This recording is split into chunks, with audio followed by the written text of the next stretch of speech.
Hi hello வணக்கம் guys, இது உங்க டாப் டாக் தமிழ் சேனல். நான் உங்க டாப் டாக் செஞ்சு இந்த வீடியோல நம்ம எதை பத்தி வீடியோ பார்க்குறோம் உங்களுக்கு நல்லா தெரியும். Agni Siragugal wings of fire அதோட கன்வர்ஷன் தான் நம்ம இன்னைக்கு வந்து பார்க்க போறோம். இந்த வீடியோ உங்களுக்கு பிடிச்சிருந்தா லைக் பண்ணிட்டு உங்க ஃப்ரெண்ட்ஸ்க்கு ஷேர் பண்ணுங்க. அப்பதான் அந்த மாதிரி உங்களுக்கு பிடிச்ச வீடியோ உங்க ஃப்ரெண்ட்ஸ்க்கும் பிடிக்கலாம், அவங்களுக்கும் யூஸ்ஃபுல்லா இருக்கும். இந்த மாதிரி வீடியோஸ் வேணும் அப்படின்னு நினைச்சீங்கன்னா சப்ஸ்கிரைப் பண்ணிட்டு பக்கத்துல இருக்க பெல் பட்டன் பிரஸ் பண்ணுங்க. அப்பதான் நான் போடுற வீடியோக்கு நோட்டிஃபிகேஷன் உங்களுக்கு நான் வீடியோ போட்ட உடனே உங்களுக்கு வந்து சேரும். வாங்க நம்ம வீடியோக்குள்ள போகலாம். போன வீடியோல நம்ம அப்துல் கலாம் இஸ்ரோல இருந்து வந்து அப்துல் கலாமுக்கு ஒரு புதிய ஒரு சவால் டிஆர்டிஎல்ல இயக்குனரா வந்து அவருக்கு வந்து போஸ்டிங் கிடைக்குது. அவரு அங்க போய் ஜாயின் பண்றாரு. ஆனா இந்த டிஆர்டிஎல்ல இருந்த அந்த சயின்டிஸ்டுலாம் இஸ்ரோல இருந்த மாதிரி அவருக்கு வந்து தெரியல. இஸ்ரோல இருந்த சயின்டிஸ்டுக்கும் டிஆர்டிஎல்ல இருந்த சயின்டிஸ்டுக்கும் என்ன டிஃபரன்ஸ் பாத்தீங்கன்னா, இஸ்ரோல அப்துல் கலாம் ஒரு டீமை லீட் பண்றாரு அப்படின்னா, அப்துல் கலாமுக்கு மேல சதீஷ் தவன், விக்ரம் சாராபாய் போன்ற நல்ல லீடர்ஷிப் குவாலிட்டி உள்ள லீடர்ஸ் இருந்தாங்க. அந்த லீடர்ஸ்னாலதான் இவங்களோட டீமும் சரி, அப்துல் கலாம் கீழே இருக்கிற டீமும் சரி, மற்ற டீமும் சரி, ஒரு நல்ல ஒரு ரிலேஷன்ஷிப்ல லீடர் அண்ட் ஃபாலோவர் ரிலேஷன்ஷிப்ல வந்து கரெக்டா வந்து ஒர்க் பண்ணிட்டு இருந்தாங்க. ஆனா இந்த இந்த டிஆர்டிஎல்ல வந்து அது வந்து மிஸ் ஆகுது. அப்துல் கலாம்க்கு வந்து ஃபீல் பண்றாரு. ஒரு ஒரு சயின்டிஸ்ட் ஒரு ஒரு ஒரு மிஷன் நோக்கி போறதுனால ஒரு கம்ப்ளீட்டா ஒரு சயின்டிஸ்ட் எல்லாரும் சேர்ந்து ஒரு மிஷனை கம்ப்ளீட் பண்றதே ரொம்ப கஷ்டமா இருக்கு. ஒரு மிஷன் ஸ்டார்ட் பண்றாங்கன்னா அது பாதிலே நிக்குது. அடுத்த அது அது ஒரு மிஷனை ஃபுல்லா முடிக்காம அடுத்த மிஷன் போயிடுறாங்க. இன்கம்ப்ளீட்டா ஒரு விஷயத்த விட்டு போயிடுறாங்க. இந்த மாதிரி நிறைய பிரச்சனைகள் அப்துல் கலாம்க்கு தெரிஞ்சது. இதெல்லாம் ஒரு நாள் நம்மளோட சதீஷ் தவான் கிட்ட போன் பண்ணி சொல்றாரு, இந்த மாதிரி இந்த மாதிரிலாம் பிரச்சனை இருக்கு, நீங்க தான் சஜஷன் சொல்லுங்க அப்படின்னு சொல்லும் போது அவர் சொல்றாரு, இந்த மாதிரியான பிரச்சனைகள் எல்லாம், இந்த மாதிரி ஏவுகணை சம்பந்தப்பட்ட பிரச்சனைகள் எல்லாம் தீர்க்கணும் அப்படின்னா அதுக்கு என்னென்ன முடிவு நீங்க ஃபாஸ்டா எடுத்து ஆகணும், அதுக்கு என்ன நீங்க முடிவு பண்ணணும் அப்படின்றது இப்ப நீங்க இந்த டைமே எடுங்க.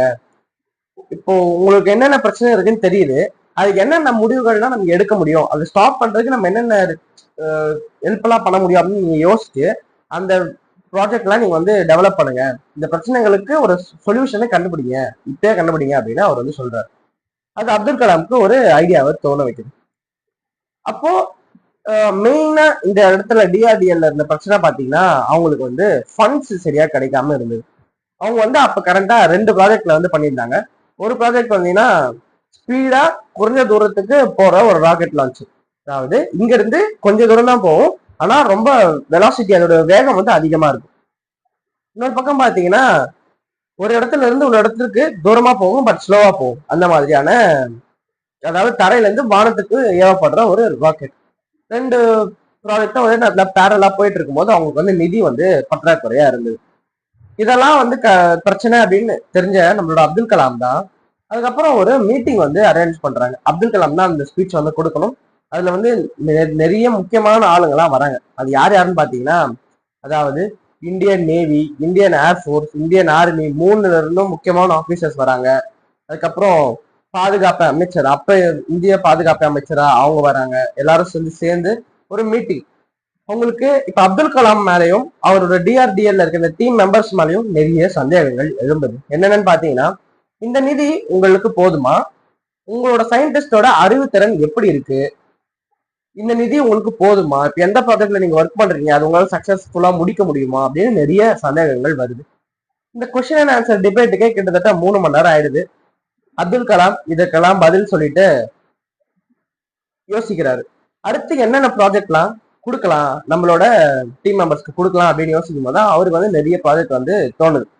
அதுல சிலதெல்லாம் பாத்தீங்கன்னா, ஒரு லேண்ட்ல இருந்து இன்னொரு லேண்டுக்கு தாக்கப்படுற ஒரு ராக்கெட் லான்ச்சர், ஒரு இடத்துல இருந்து இன்னொரு இடத்துக்கு அதை வந்து லான்ச் பண்றதுக்கான ஒரு ராக்கெட் லான்ச்சர்.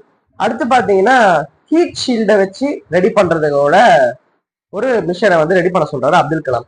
ஹீட் ஷீல்டு அப்படின்னா என்னடா அப்படின்னு பாத்தீங்கன்னா, இந்த ராக்கெட் ரொம்ப தூரம் டிராவல் பண்ணுது பாத்தீங்களா. இப்போ ஒரு நாட்டுல இருந்து இன்னொரு நாட்டுக்கு அந்த ராக்கெட் லான்ச் நம்ம பண்ணணும் அப்படின்னா அதுக்கு ரொம்ப தூரம் டிராவல் பண்ண வேண்டியது, அந்த அதுவும் ஹைட்ல டிராவல் பண்ண வேண்டியது இருக்கும். அந்த அவ்வளவு ஹைட்ல டிராவல் பண்ணும்போது அந்த சூரியத்தோட அந்த ஹீட்டு, அட்மாஸ்பியரிக் ஹீட் எல்லாம் சேர்ந்து இந்த ராக்கெட்டை பாதிப்பு தர முடியாத அளவுக்கு அந்த ஹீட் ஷீல்டை போட்டுட்டா அந்த ஹீட் வந்து அந்த ராக்கெட் மேல அவ்வளவா படாது, அது ஈஸியா டிராவல் பண்ணி போயிடும். அந்த சயின்ஸ் எல்லாம் பின்னாடி வச்சு அந்த ஹீட் ஷீல்டை வந்து அப்துல் கலாம் வந்து முதல்ல தயாரிக்க சொல்றாரு.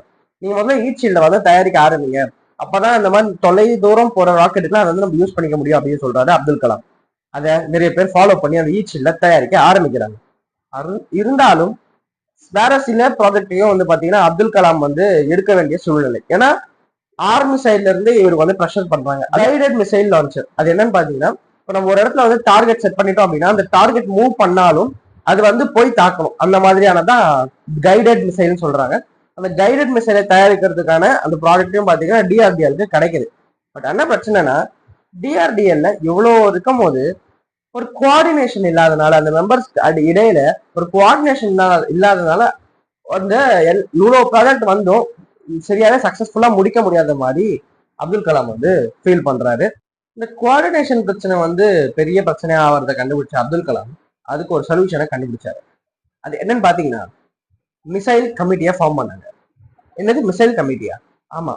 இந்த மிசைல் கமிட்டில என்னென்ன இருந்ததுன்னு பாத்தீங்கன்னா, எக்ஸ்பீரியன்ஸ்டான டிஆர்டிஎல்ல இருந்த எக்ஸ்பீரியன்ஸ்டான சயின்டிஸ்டெல்லாம் வந்து ஒரு குரூப்பை ஃபார்ம் பண்ணி அந்த கமிட்டியை வந்து அப்துல் கலாம் தான் லீட் பண்ணாரு. அந்த கமிட்டில என்னென்ன பேசுறாங்கன்னு பாத்தீங்கன்னா, அடுத்து நம்ம என்னென்ன ப்ராஜெக்ட் செய்யணும், இப்போ கண்டினியூ பண்ற அந்த ப்ராஜெக்டை எப்படி வந்து சிறப்பா நம்ம வந்து செஞ்சு கொடுக்கணும். ஏன்னா இது வந்து இந்தியன் ஆர்மி சம்மந்தப்பட்டது, இந்தியன் நேவி சம்மந்தப்பட்டது, இந்தியனோட ஏர்ஃபோர்ஸ் சம்மந்தப்பட்டது, எல்லா டிஃபென்ஸ் சம்மந்தப்பட்டது அப்படின்றதுனால நம்ம வந்து விரைவாகவும் செய்யணும், பவர்ஃபுல்லாகவும் செய்யணும். அது வந்து நம்ம ஒழுங்கா செய்யாம அது வந்து அந்த வார் லேண்ட்ல போயிட்டு சரியா யூஸ் பண்ண முடியல அப்படின்னா நம்மளுக்கு தான் அது வேஸ்ட் ஆஃப் டைம், சரி வேஸ்ட் ஆஃப் மணி, எல்லாமே வேஸ்டா போயிடும். கரெக்டாகவும் செய்யணும், பர்ஃபெக்டா செஞ்சு முடிக்கணும். அதே மாதிரி அது டைம் கன்சூமிங்காகவும் இருக்கக்கூடாது, சீக்கிரமா செஞ்சு முடிக்கணும். இதெல்லாம் வந்து எப்படி பண்ணலாம் அப்படின்னா அவங்களோட எக்ஸ்பீரியன்ஸை வச்சு அப்துல் கலாம் எதுனா க்ளூ கிடைக்குமான்னு செக் பண்றாரு. அது ஒரு பக்கம் போயிட்டு இருக்கும்போது, என்னடா நீங்க எக்ஸ்பீரியன்ஸான ஆளுங்க மட்டும் தான் எடுப்பீங்க, அதாவது ரொம்ப எக்ஸ்பீரியன்ஸான ஆளுங்களை மட்டும் தான் எடுப்பீங்களா? எனக்கும் எக்ஸ்பீரியன்ஸ் இருக்கு, கொஞ்சம் 5-6 வருஷம் எக்ஸ்பீரியன்ஸ் இருக்கு, அவங்களுக்கு எல்லாம் கமிட்டி கிடையாதுன்னு கேட்கும் போது அவங்களுக்கு நடுவுலயும் ஒரு கமிட்டியா ஃபார்ம் பண்றாங்க. அவங்க கிட்டயும் சில பாயிண்ட்ஸ் எல்லாம் கேதர் பண்ணி அப்துல் கலாம் என்னென்ன புதுசா ட்ரை பண்ணலாம் அப்படின்னு யோசிக்கிறாரு.